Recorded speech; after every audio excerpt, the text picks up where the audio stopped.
judge it, but of course, okay, it's okay. All right, recording. So hopefully that's how it is. I don't have a PowerPoint. So this I've made it almost half a century in my life with never giving a talk with PowerPoint. So I'm going to keep going on that road. We'll see how it works. But so hopefully you won't mind looking at me for 45 minutes. All right. And I promise to keep it to 45 minutes. It will be no more. Okay.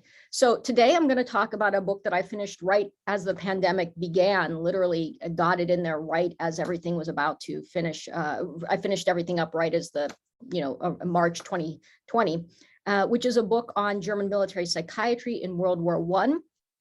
And interestingly enough, one of the major themes in that book is patient agency, or specifically agency that allowed for a variety of forms of dissent to be expressed. Now, you might wonder, how am I going to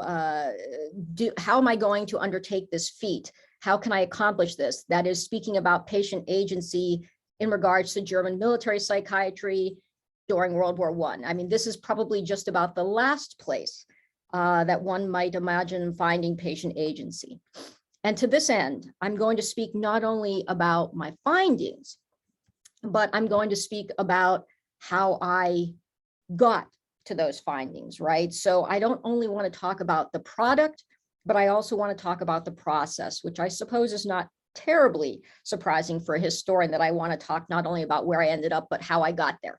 Okay, so just to sketch out for you what's coming, I'm going to talk about how I came to this topic, a discussion of my sources, which are really central. The sources play a large role, not only in providing the information, but the types of sources I used. A very brief overview of conscientious objection and how that played out in a variety of places during World War I.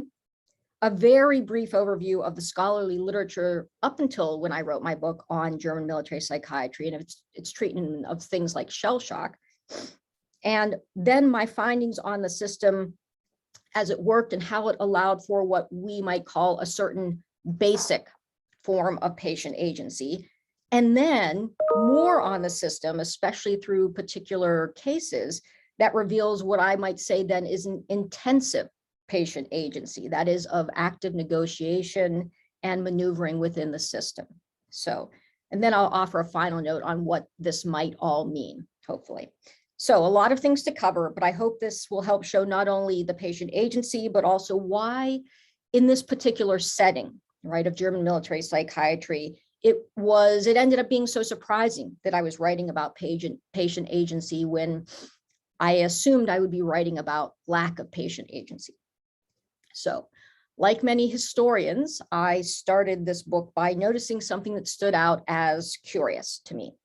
That issue actually first came up about 25 years ago, several projects ago, and it was a newspaper article I saw on how German conscientious objectors that were recognized during World War I in Germany were declared insane and locked up in institutions.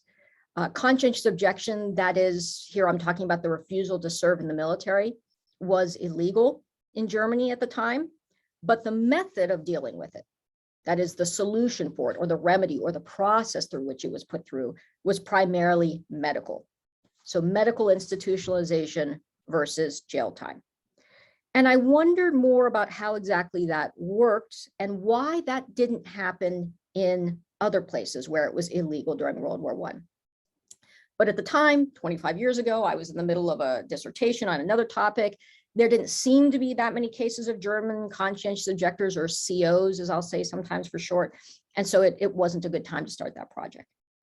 Fast forward a couple of decades later, or about 2015, and I thought surely someone's written about this by now. And after searching quite extensively, I didn't find much. If mentioned at all, it was really an aside of a page or two in specialized books. And the most complete treatment of German conscientious objection in World War I was an article that was written about 20 odd years ago. But of course, the assumption was, and my assumption as well, there wasn't much in the historical literature because there weren't that many of these conscientious objectors. They received a very brutal handling in these institutions to further discourage others, so they didn't have much of an effect. Perhaps not all silences are without good reason, or in other words, if there's not much to see, why write a book about it? But something I noticed about what had been written so far, both on the issue of conscientious objectors as well as on German military psychiatry more generally for that period, was that it was almost completely from published sources. That is, not much had been done with actual patient files. And as so often the case, non-public sources tell a very different story than public sources, right? Of course, patient files are tricky to work with, as many of you I'm sure know in your own work. Often historians shy away from them and are usually more comfortable using things like administrative records or legal cases. And needless to say, patient files are not equally representative of all players in the game: patients, doctors, nurses, orderlies, family members, military representatives, in my particular case of military psychiatry, and the legal system or legal representatives in many cases. But of course, neither are legal sources or any other type of source completely representative of all participants. So I was curious, what might these actual patient files reveal? And here I might give you a sense, if I can, of what these files are like, right? I use files from a number of different settings: battlefield sick bays, where they were sometimes more cursory; university clinics, where the so-called leading experts on things worked; and various hospitals in between. Some of these files could be brief, only a couple of pages, but many were quite extensive. I think if we've ever seen our own patient file, they don't look anything like this. These files were very extensive, including not only the copies of earlier treatments in different places before they had gotten to their particular hospital, but also legal correspondence in some cases, inquiries from the military or other officials, as well as at times plentiful ego documents. That is, documents written by the patient themselves, right? Of course, these ego documents were written under very specific conditions. And the fact that they were in the files at all meant one of a few things. Either one, they weren't sent because they were censored, right? Or that they were copied because they were seen as in some ways relevant to the case at hand, right? So they aren't completely, these ego documents, independent of the setting in which they're written, right? You are essentially writing in a situation as a patient in which you know what you write is going to be read. But it also, I think, helps to give us a vantage point that these files aren't just from one side or even two sides, but can often have an interplay of several actors and voices contributing to what you're trying to see as the overall picture of what's going on. To give more, this is the part on conscientious objection, to give more background on this issue of military psychiatry, dissent, and agency, one has to consider the cases of conscientious objectors in World War I that are more known. So if we didn't know a lot about this situation in Germany, where it was medicalized, what did we know a lot about? Well, we knew more about the case in the United States and in Britain. Both these countries, unlike Germany and just about every other belligerent where it was illegal, both these countries had official programs that allowed for conscientious objectors to, under certain circumstances, apply for some sort of release. Of course, the United States didn't enter into the war until 1917. And while most men who were called up for service at that point went without question, there are some who claimed conscientious objector status, right? On opposition to the war, though it would become a matter of debate what was significant enough or the right kind of opposition to the war. All in all, approximately 4,000 or so soldiers remained steadfast in their objection. The Selective Draft Act of 1917, however, still required all non-combatant service to be performed. That is, even if you were given an out from combat service, it still required that conscientious objectors perform some sort of service in a non-combatant realm. So, for example, mainly in the Army Medical Corps, for example. Of these approximately 4,000 men, about 1/3 agreed to non-combatant service in the military. Another third or so were furloughed. They were put into programs where they were used to harvest crops from farms or other necessary work projects domestically. and the last third still had to be dealt with. That's about 1,500 men or so. Some remained in military training camps in almost a state of limbo, but approximately 450 complete absolutists. Absolutist is usually meant to refer to those who refused any type of service whatsoever. They were court-martialed. Their sentences were long, often 10 years or more was common, and they served under harsh conditions in places like Fort Leavenworth, which is in Kansas, or Alcatraz, which many of you might be familiar with. The British case of conscientious objection during World War I is perhaps the most noted and in some sense celebrated for its size and, despite horrors with this system as well, its relative civility in handling the concerns of conscientious objectors. When Britain began conscripting men into the armed forces in March 1916, the Military Service Act that had passed a few months earlier also included provisions for exceptions based on conscientious objection. Of the over 16,000 men who applied for exemption, most were only excused from more direct activities like combat duty, though there were a small number, about 350, of exemptions just fully given out, right? Approximately 6,000 of these 16,000 were jailed for refusing to serve as ordered. That is, they weren't given an exemption. They were told they had to either fully serve or serve in some way, and they refused, right? Ultimately, the majority of those 6,000 brokered some sort of deal, some sort of way of fulfilling service that was acceptable to themselves and the authorities, right?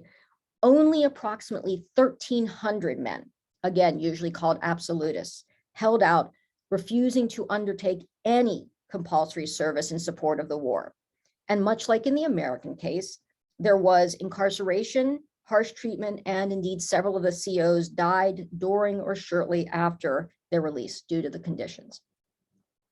Nonetheless, even the lower count, anywhere from 1,300 to 1,650, if you count those who were right off the bat given complete exemptions, 1,600 of Brits who espoused absolute opposition to aiding the war effort, that dwarfed the isolated cases that were known in the German circles around World War I, which numbered in the dozens.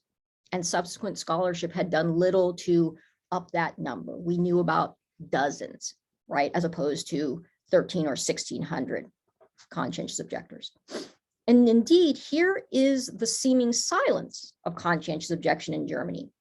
But part of the point I'm making in general in my book is that historians could tell us more about conscientious objection in the US and Britain, in part because it had a defined program that left lists of those people who came forward and identified themselves as COs for exemptions. You can literally go online, right? Especially important now during the pandemic for research. You can literally go online and search the lists of COs in Britain, for example. In the German case, many of the files were destroyed, and those that weren't are spread across several archives, if you can find them at all, and they're medical files, not legal, already an issue for historians. It's actually very interesting. When I first started on this project, I had a whole research project mapped out, and I corresponded with several archives. This was about, again, in 2015 or so. And I said I would like to come and see these, and they said, okay. And my first trip out there to my first archive, I go and I'd say, I would like to see these files. And the archivist says to me, those are medical files, you can't see them. Maybe we can throw something else for you to see together, but I'm sorry. And so I sort of, very, very dejectedly, but was trying to be polite and look at a couple of other documents that weren't really relevant to what I wanted. He said, okay, you're allowed to see these. And I just sort of sat there for 15 minutes thinking to myself, wow, I have this whole research trip, planned out. What am I going to do? And thankfully, about 15 minutes later, he came back out. I don't know whether this was just a test or what, to see if I was serious or not. He came back out and he said, I've made some phone calls, and these are the legalities, and this is probably likely so, as long as you don't publish the last names of any people that you find in these documents, it should be fine. And then it became the place that I researched more than any other place. But there are these issues, right? The point being, however, there is simply no master list of conscientious objectors in Germany. Indeed, at times, even when you're going through the patient files, the fact that an individual may have been there as a patient because of some link to conscientious objection, that may even be buried within the patient file, more seen as a side symptom, a side issue of illness rather than a big issue, right? So for example, a common diagnosis for COs was that they had some form of schizophrenia. And at times, you'll see on the front of the file, the diagnosis is schizophrenia, and you'll see all these other things, and you'll have to read through, again, sometimes dozens of pages to see at some point that one of these symptoms of schizophrenia was a delusion, which just happened to be that war was bad and we should have world peace or something like that, right? But it was in some cases not even thematized as part of the reason why they were really there. So it's in many cases hard to find.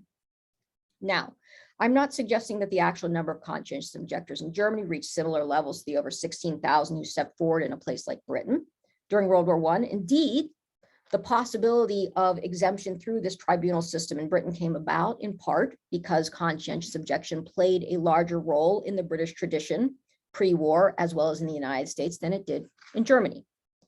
In recognizing that there was a system for formal exemptions, in part because there were more objectors in countries like Britain when conscription began, however, one should also recognize that the reverse is likely true. The existence of a formal tribunal system that one could get exemptions through likely contributed to the numbers of objectors. More Germans likely would have attempted to gain objector status had such a formal process existed as legal. Whether that option would have actually played a role in precipitating their explicit refusal to serve, or would it merely have brought out the self-willingness to identify and be counted, that's unclear. But the point is, we know more about British COs in part because it's a lot easier to find out about them. And in part, it's because they weren't medicalized. About 5 years ago, however, as I said, I was able to locate where some of these collections of these military psychiatric files were. And I decided I'm going to go and look and see what I can find. And I figured I'll at least find enough to write an interesting article that fleshes out what we think likely happened to these men, which, so I assumed from all of the things that I was reading that suggested this about German military psychiatry, is that there, again, weren't many of them. They had a horrific treatment in terms of patient agency. This was not going to be where it was found. Indeed, my whole premise was going to be that I was going to find the complete opposite. Military and medical authorities were going to be controlling everything to the detriment of patients and their choices, right? And informing, so this is the second or the third, I think, portion of my talk, right, where I'm going to give you a brief overview of what had been written about German military psychiatry so far.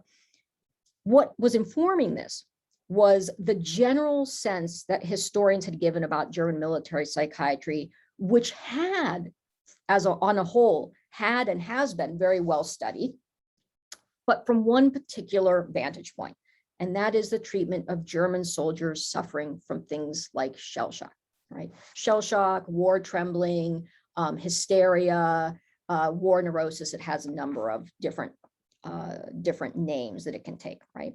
Here, scholars have widely and repeatedly examined how shell shock was dismissed as a real illness. The men were largely considered at fault for what was seen as an issue of weak constitution. And the main idea for the treatment of German shell shock soldiers that developed was brutal, quick measures, such as electroshock therapy to get men back on their feet as quickly as possible and into the field. And in fact, historians often quote Freud speaking of psychiatrists as the machine guns behind the front. That is, if soldiers didn't want to fight and were trying to get away through illness from combat, that the psychiatrists were there to sort of act as the machine guns, behind there to sort of push them back out into the field, convince soldiers that trying to get out of fighting wasn't going to be that great either. And again, what was waiting to be found, so I thought, and everything seemed to suggest, was objects in this system. These men caught up in German military psychiatry were going to be objects, not subjects with agency. No agency of two varieties, so I assumed. No agency to express their dissent, which is why we didn't know that much about them, and no agency to influence the procedures or the outcomes of this system of German military psychiatry. And indeed, you found that it was often described in one famous set of researchers, but this generally was the way in which it was looked at as almost a web, a spider's web. Once you get in the web, you can't really move. And here's actually where I think the difficulty and the messiness of the process of finding these conscientious objectors through this sort of having to dig through these files actually helped present a better picture of what was going on, not just for them, but in German military psychiatry generally during World War I. Because since there was no master list of objectors, and since sometimes it was hard to even identify them by diagnosis or other obvious markers, in other words, often the entire file had to be looked at to determine whether or not someone was relevant or not. It meant I had to look at soldiers receiving psychiatric care for a lot of different issues. And I ended up looking at over 2,000 of these. So on the one hand, that's not that many. There were 600,000 plus recorded instances of psychiatric care provided for German soldiers during World War I. So 2,000 in 600,000 is almost nothing. On the other hand, my study is almost certainly the largest study of psychiatric files for German soldiers during World War I that exists. And while I was looking specifically for men who could be identified as objectors, at least initially, I had to read through a lot of these files of men being treated for things like shell shock, depression, and anxiety. And this difficult process actually turned out to be quite useful, because while I did find examples of men identified explicitly as conscientious objectors, what I found while reading through the others was arguably just as important. Specifically, the view that historians had taken of German military psychiatry as largely dismissive of the reality of shell shock, as blaming these soldiers as inherently inferior, as treating them with therapies like electroshock to force them back to service, that view was largely wrong. Not so much that it didn't happen, but it was only half the story, or even less than half the story. And just to sort of, add another personal anecdote here, I assumed the first several weeks that I was reading through these, the first few hundred, let's say, as I was reading through these, and it wasn't matching up with what I thought I was going to find, I kept thinking to myself, I must be reading these wrong. This must be a peculiarity. I must be reading the files wrong. My German must just have gotten worse overnight. Something's not adding up here, I said, but this can't be the case because this is not what I'm supposed to be finding at all. By looking at the actual treatment files and not the public pronouncements, I found that many doctors did recognize the external trauma basis of shell shock. The majority of men weren't treated with these horrific therapies like electroshock or even other sort of therapies where, it would really sort of be like shouting orders at them and making them do exercises. That these heavy-handed ones, even less heavy-handed than electroshock, but still considered heavy-handed, they generally weren't given to the majority of these soldiers. And soldiers actually were often given long recuperating times before they had to return to duty, if they had to return at all. In other words, the actuality of German military psychiatry was not nearly as brutal, not nearly as dismissive, not nearly as repressive as historians had thought. What that meant when considering patient agency is that there was a lot more than one had realized. Now, I'm not saying treatment was great, it wasn't, but that had as much to do with the general wartime conditions as it did to attitudes about whether or not shell shock was real, whether or not it was due to a soldier's weakness, or the general approach of German military psychiatry. Just to put that into context, the general conditions, there was a huge shortage of resources, including beds and doctors, for soldiers with all sorts of medical issues. I happened to read through some medical files of people with illnesses which were very clearly seen as real physical wounds, and those are also certainly not what we would hope for as treatment. They're not that great either. It appears that most psychiatrists, whether they be military or civilian psychiatrists, had to pitch in during the war to treat soldiers during World War I with psychiatric problems because it was such a large problem. And so talk therapy for issues of trauma, which we might think of as being very helpful, it simply wasn't part of the equation because there simply was no time or staff for that, right? So I'm not suggesting this is great treatment. What I am suggesting, however, is that to paint German military psychiatry as it usually has been painted, as particularly brutal, particularly dismissive, whatever they may have been, these concerns, as a space of no agency for patients, this view simply is not borne out by the evidence in the actual patient files. Certainly some very public pronouncements by famous psychiatrists prescribed brutal treatment and reduced the patient to merely an object, right? But that rhetoric did not match the reality for the majority of patients. And indeed, because I wanted to see if it made a difference whether or not a soldier was treated by just, let's say, a run-of-the-mill average doctor, or whether they were treated by a top-notch doctor, even some of these doctors writing in the medical journals and making these very, very harsh pronouncements. For example, Robert Galp is probably best known as making really strong-handed pronouncements of we really need to whip these guys into shape and get them back out there. I looked actually at their own patient files of patients they treated, and they do not treat the patients uniformly in this way in reality, right? So even the people who are saying these things, when they actually treat patients, have a very different side and approach to them. Now, how is this important for understanding dissent and the capacity for dissent, whether that be full-blown conscientious objection or other varieties of dissent during World War I? Well, recall, part of the reason why historians figured so little dissent existed is because so little was heard of. And what was heard of was medicalized in what seemed to be this very brutal system that clamped down to nip it in the bud. Remember, it was called the machine guns behind the front. What the reality of a far less brutal psychiatric system meant for COs who ended up in psychiatric hospitals is that the treatment they received was surprisingly moderate. Indeed, instead of universally declaring these COs insane, locking them up, throwing away the key, psychiatrists varied in how they ultimately came down on whether or not these men were truly ill. Some were declared mentally ill, but others were not. And just as important, these attestations as to the mental health of these men generally showed a real sensitivity and concern for not simply going along with declaring them mentally ill, but really trying to figure out what was happening. And at times, psychiatrists would openly say, this is beyond our ability to determine, right? And again, it's not that the rough treatment and simply dismissing COs as crazy never happened with any psychiatrist. What I'm suggesting, however, is that that's not the general picture that emerges. So not at all what I expected or what the existing scholarship on military psychiatry led us to expect. This was not the only really striking thing about dissent that came up in the process of actually having to go through thousands of files. Another was the high number of soldiers undergoing psychiatric observation for attempting to desert. Again, desertion was illegal. But what I found through looking through these medical files was that despite being a criminal act, a military criminal act, it was again medicalized.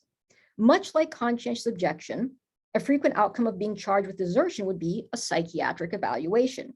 From my statistics, it appears that about half of all court-ordered examinations of mental competence for soldiers had specifically to do with just one crime, desertion, right? So half of all the cases of court-ordered observation, just one crime in the entire military catalog of desertion accounts for them. And a frequent outcome of such evaluations was that the soldier would be either declared not competent and unresponsible for his act of desertion, or at least partially not responsible.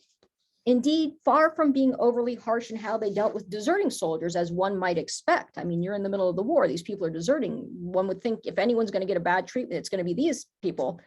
Psychiatrists in their attestations actually played a very moderating role in the punishment soldiers received. Of course, we don't know what led to a lot of these men deserting, right? Some for very immediate reasons, like being afraid, wanting to see their loved ones, fearing some sort of punishment for something they did. We wouldn't consider them conscientious objectors. But what one also finds, and again, finds only after reading through these whole files, often buried in there, is that some of these deserters clearly had ethical concerns about the war and fighting in it. In other words, had there been a way to declare conscientious objection that was legal, like in the US or Britain, these men quite possibly would have made such declarations. They chose desertion because it was a viable option to avoid fighting. Declaring conscientious objection would lead to automatic charges. Desertion, however, would lead to a chance at successfully leaving. And indeed, many did successfully slink off. Many went to Switzerland, for example. And only if they were caught would they be charged. And then as deserters, though it seems like they would likely get very severe punishment, often they received mild punishments in the German military, indeed because of the frequent intercession of psychiatrists who mitigated the sentences they got by saying these men were not completely responsible for their actions. Just let me cite a shocking statistic that reflects this. Death sentences. Death sentences handed out by various armies during World War I for desertion. Britain condemned 2004 men to death for desertion. Germany, only 48. Britain carried, I saw someone do a double take there. Yes, 2004 men versus 48. And if you think of the relative sizes of the forces, it's even more striking. Britain carried out, that means actually went through with 269 of these. Germany only went through with 18 of them. Austria-Hungary executed 430 men. France, it's a bit harder to calculate because their legal code, military legal code, functioned a little bit differently. So there's a little bit of mixing in certain things, how they were categorized, but it carried out over 500 executions for crimes in that general category. Even Canada, right above the border from Vermont, even Canada executed more men for desertion than Germany. Canada executed 22 men, again, Germany only 18. And the mildness of the German system is largely because of the intervention of military psychiatry. Again, from my statistics, about half of all deserters examined for mental competence may have been found not responsible. And on top of that, additional patients would have been given attestations of mitigating circumstances that could lead to at least milder sentencing by the military. So what does this all mean if we were to pause for a moment? First, German military psychiatry was not nearly as dismissive or brutal as historians had supposed, not for illnesses like shell shock, not for simply locking up objectors and throwing away the key. Second, conscientious objectors were more numerous than had previously been thought. You just had to know where to look for them. To get a true picture of dissent, you have to look at not only those who actively declared, but one also needs to look at deserters, a very, very frequent route for conscientious objectors where it was not legal. Certainly, many were nothing like COs, but others clearly expressed concerns that we would recognize as those of conscientious objectors. And third, that the medicalization of dissent likely helped dissenters in many ways, including giving them agency. And that's sort of the portion of the talk we're in now. Now, I can imagine if I were you, that you would start to be having certain objections, forming objections that what I've shown you is a sort of most basic, bare minimum agency, one that almost comes in spite of the system, not because of it. That clearly the idea was if German soldiers were deserting or objecting, there must be something wrong with them psychologically. And here, these men then lived to fight another day or lived to object another day, so to speak. They could continue their dissent, but really just because a somewhat less than brutal than we thought military psychiatry system acting upon them found them legally incompetent or at least under the influence of extenuating circumstances. In other words, what one might object to and say is that dissent was disarmed and the potential danger from these men's claims nullified by the system unilaterally declaring them mentally ill. And of course, there is some truth to this, not only in terms of what was likely hoped for by the military authorities and the government, but also how some of these men felt. For example, in memorializing fellow pacifist Hans Pascha after the war, Magnus Schwanze declared the need to make a case for the sanity of the man to be superfluous, but then nonetheless went on to do so over the next several pages of his book because Pascha had been one of these men declared mentally unfit in one of these processes. So he was, again, someone who was seen as, was he an objector or was he someone who was just ill, right? You don't, if you say it's superfluous, but then you go through and go ahead and do it, then you really recognize it's not superfluous. You really do have to make a case for him not having been ill. And that's how his fellow pacifists even talked about him. In a sense, making these men patients versus criminalizing them, in some sense, provided them agency. That is, it provided them a space to actually undertake their dissent that was greater than in many of these other countries. But at the same time, it also took on some level from their ability to use whatever agency they gained as effectively as they might otherwise have been able to had they not been listed as mental patients. This is a double-edged sword. So one might raise this objection that this is a shaky agency of the most basic sense.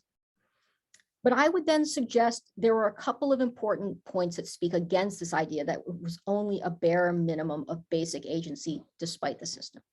First, in the attestation supporting a milder sentence for many of these men, as well as among the voices of many leading members of the medical field at the time, there is this attempt to stress at times that not an inconsiderable portion of deserters, for example, might not necessarily be bad men or have something more generally wrong with them, but it might just be that they were put in a situation far beyond what one could have expected them to have dealt with. In other words, that from the psychiatrists themselves, there is this line of argument that some of the blame at the time had to be shifted onto the horrific conditions of the war and not the shortcomings of these men themselves, right?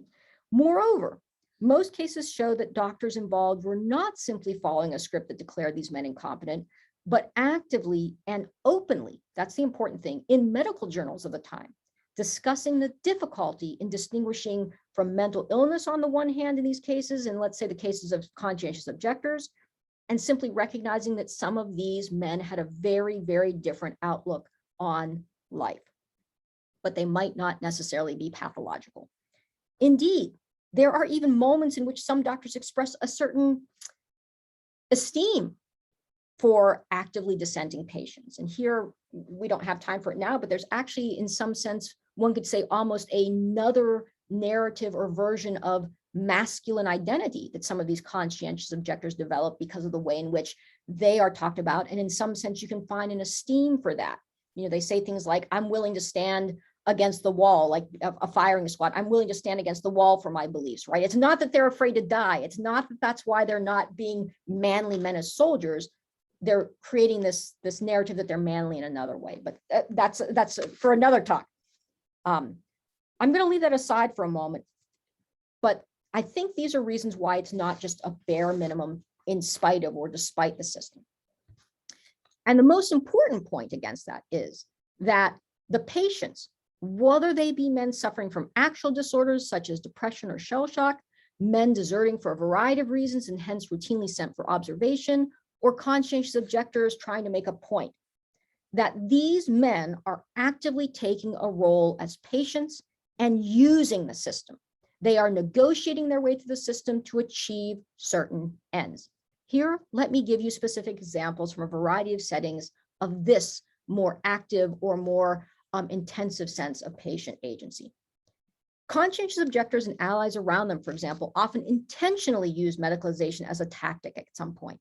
That is, they suggested or requested the psychiatric evaluations themselves.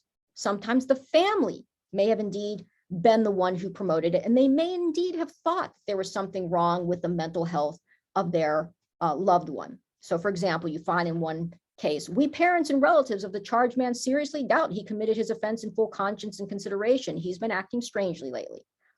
But in other cases, the instrumentalization of a psychiatric observation is clear. The father of conscientious objector Felix D., I'll just list him as Felix D., for example, demanded his son be examined because of the strange ideas he had around objection, despite the fact that when you read into the background of this patient, we know that Felix D. came from an entire family that shared these objection beliefs, right? So it's not that they really thought these beliefs were a mental illness, but they clearly understood that by asking for this, there was a good chance that the soldier would be given some sort of relief from the harshest punishment, right?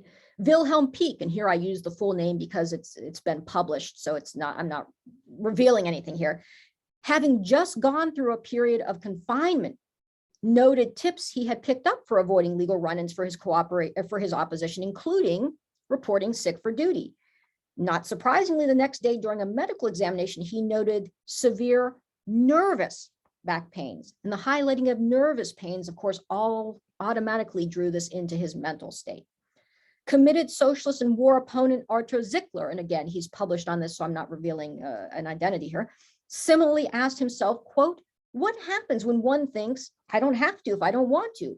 And shortly thereafter, not surprisingly, was in a psychiatric hospital for observation. Zickler was sure to play along with the script during his stay, at one point saying he did the doctor the pleasure, that is, he obliged him, of fainting because he recognized that that was what the doctor expected him to do at that moment during the examination and to get the desired outcome, which was in his case. remaining for treatment instead of being sent out to fight. Quote, I saw that my case was not unfavorable, that my results read hallucinations, agitated state, and impaired consciousness, all things that outstandingly possess the ability to crush my military career. In other words, exactly what he wanted, right? Pasha, the figure I mentioned earlier, also not surprisingly checked himself into a facility right as he was about to be arrested. And for some of these men, the process led exactly to what their goals as conscientious objectors, as opponents of the war were. Zickler was discharged from the hospital, but also from the army, and he did not have to serve throughout the rest of the war. Another CO stayed for a couple of weeks in the hospital, then was also let go and not called up again. There's even an example of a CO being able to stay on at the hospital where he was treated, but not as a patient. They gave him a job there, right? That was the way they worked it out. And it's very interesting, actually. Robert Galp, the very famous doctor who was very, very harsh on these people in his public statements, he's actually the one who brokers this deal for him. Even when COs remained hospitalized, there are cases where they continued their religious studies. Many of them opposed the war based on religious grounds, or continued to have visits from others with similar beliefs. So in other words, they were able to continue their objection. In short, compared to the American or even the more better known British cases, German medicalization seems to have provided more room for maneuver generally in terms of dissent. And that is in part because as patients, these dissenters had a variety of ways of expressing agency to negotiate the system. And if one reads internal military communications, this is apparently something the military also surmised was happening. Another final example I would like to highlight as well, that is perhaps less spectacular or explicit than these soldiers saying, I refuse to fight, I'm an objector, is the case of soldiers who were suffering from very real mental disorders. That is, at least not only did contemporary doctors define them as having some sort of mental disorder, we would largely think that that fit the situation as well. And here, of course, I don't want to feed into that old trope about malingering soldiers or soldiers simulating sickness to get out fighting, which is why I say they legitimately, from all accounts, were truly ill. But I think too often writings from a number of fields on the mentally ill condense them down to their illness, when the reality is that mentally ill individuals can have multiple goals, just like anyone else. That is, in other words, just because these soldiers were actually mentally ill didn't mean they ceased to be complex individuals who could be both very ill and have very clear opinions about the war and not wanting to fight. And in these cases, one finds it's not only about getting some form of treatment from the system, but also an effort to work towards another goal as well, which is not fighting because of opposition to the war. Let me give you the example of Joseph W. He entered the psychiatric facility in Düren, Germany, very early in the war in December 1914. The event that precipitated this was the death of his son, who was also fighting in the war. Now, Joseph W. was diagnosed with melancholia, which everything in the case file suggests made sense, but he initially fought his admission and he wanted to leave. But he doesn't leave. Indeed, he doesn't leave next year either, in 1915. He only leaves in April of 1916. And by that time, Joseph had found himself a routine in the hospital. He did a variety of jobs on hospital grounds, received visitors, got along well with other patients. Yet the one thing that did still upset him was talking about the war.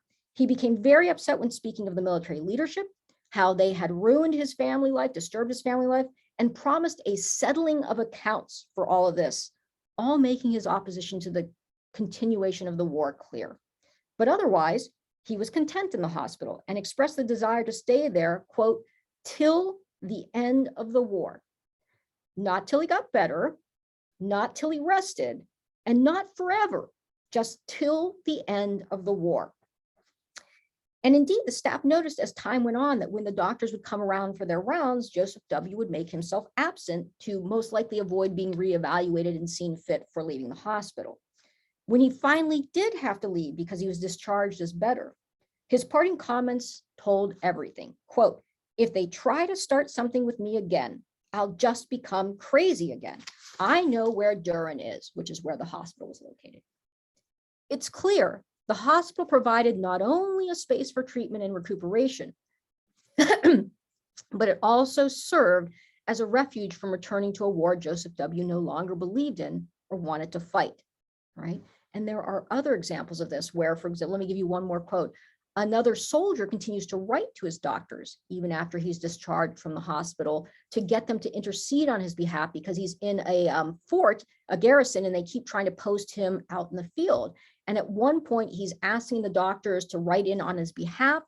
And he says something to the sergeant, such as, quote, "I will remain here in the fort, in the garrison. I will remain here and would like to ask the sergeant to be considerate of me and cut out the bitching. My nerves cannot take it."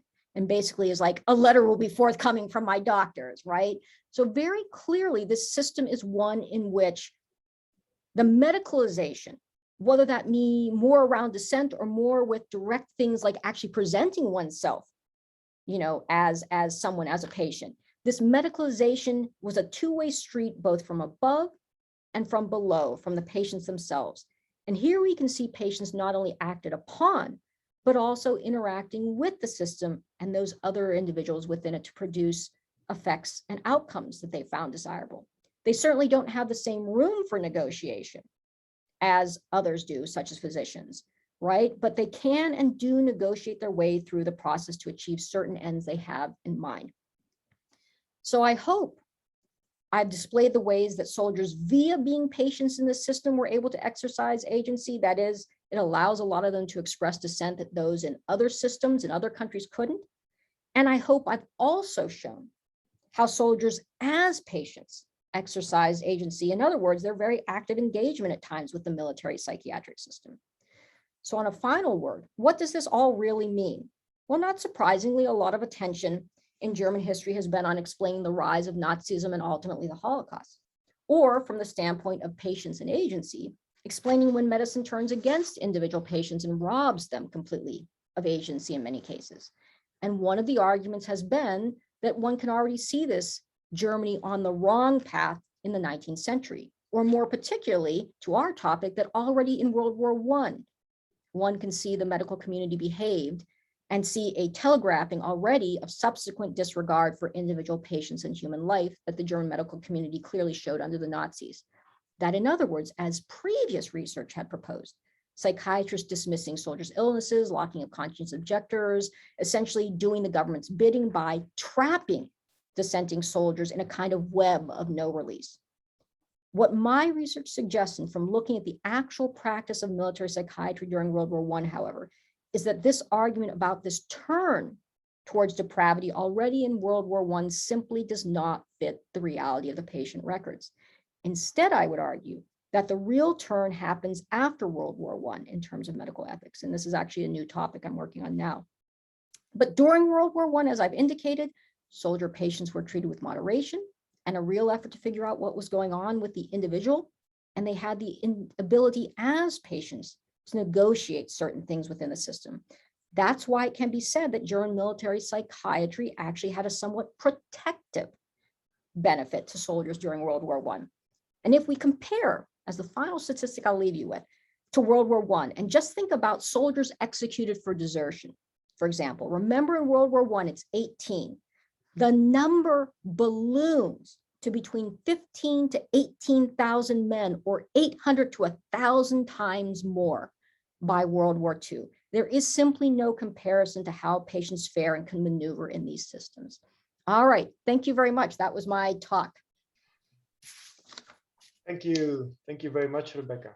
And thank you for reminding us that it is definitely possible to give an excellent talk while not using any PowerPoint slides. Now, really, it was a very interesting talk and very on topic, I should say. So I'm opening the floor for questions, which I suppose there will be plenty. So who wants to go first? You know, we are not that many, so I'll suggest you just open up your microphone and ask your question.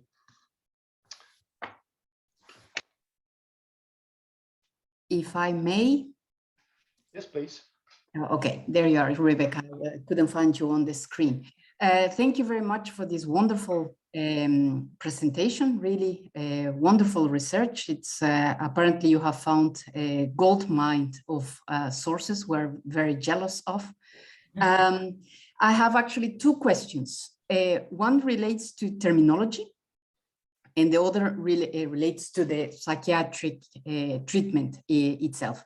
In terms of terminology, the problem with these institutions is that they were having people that were not ill, as you say in your talk as well. So then the question is, does it influence the fact, what does patient mean?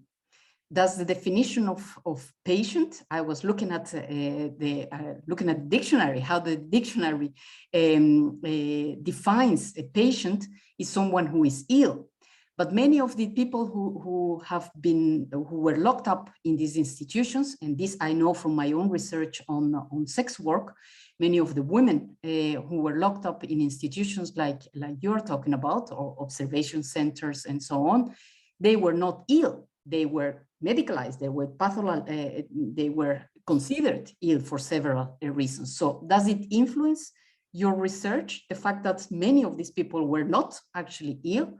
Or was anyone who ended up in these institutions were considered patient, whether they were ill or not? This is my first question. The second question is, you gave very original and conclusions on your research about the German treatment, but I wonder, what about eugenics? This was something that was very present in the era, and Germany was a leading country when it came to eugenics. So and psychiatrists were very prominent in this, with this ideology. And I wonder whether there was some perverse idea of not punishing them because they were being treated as all of them being patients, psychiatric patients, but then maybe led to eugenic treatment. So I wonder what the relationship is between the two. Yeah, and that, as I sort of said, I've moved. So if COVID ever allows me to leave and go to the archives again, my next project is actually on following what happens to somebody. So you're absolutely right that it can, and as I recognize, it can be a very double-edged sword. If we sort of take your second question first, and I think there are two aspects to it. The second half is, can this very good outcome, where you can count yourself lucky for this interaction in World War I, lead to a very bad outcome? And the response is absolutely. In some of the documents I read, which, someone goes into the hospital and they get treated for X, Y, or Z, we don't know what. Sometimes you'll see in the same records, because they had a continued, that their records remained. It depended on the type of institution it was, whether the records then were transferred on or whether they remained.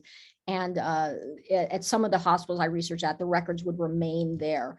So what that meant was 20 years later, 15, 20 years later, under the Nazi regime, if Nazi genetic health courts, right, had a question as to whether or not this person required sterilization, sometimes they would ask the doctors at the hospital that these people were treated in, so what were they treated for during the war? And was it this and was it that? And so you would find these encounters. And I think you're absolutely right that what turned out to be a protective then turned out to be a very punitive or a very dangerous situation, right? Which is in part why I make this distinction, that you can't sort of see that as a continuation, but actually as an about face almost. But I think the other question you're asking, which is actually about eugenics in the field at the time during World War I. And it's certainly the case. You can find, and this has been highlighted in the research a lot, that there are doctors who are saying these men are degenerates, right? Degeneracy was a big thing, that they're it's part of the decline. That's why the people who are sort of, being conscious objectors or deserters actually have worse genes because they're degenerates, but they're not getting killed, and our best and brightest are out there getting killed. And what's this going to do to our gene pool? There is certainly that line of thinking. My argument in the book was that has been overstated. Right. So if you look at it, again, it's not that these men didn't get dismissed in some cases. It's not that they didn't get the electroshock therapy, none of that. I think I did a statistical analysis where I said, though, that's about a third of the men right? It's a loud voice, but it's only about a third of the men. It's somewhat louder in the public pronouncements as well, right? But if you actually look even in the public pronouncements, you again can find these comments where they say, these men, literally from one of the files, these men would have been perfectly fine in any other setting. The conditions of this war, and then they would talk about how particular this war is. The idea that doctors didn't realize the greatness of the Great War, I think is unfounded. Many of them very clearly said, this is not like your normal conflict, right? That in this setting, they can't handle it. And so it wasn't so much about these men generally as degenerates, but about the situation. But especially if we go to the files where you would think that you would find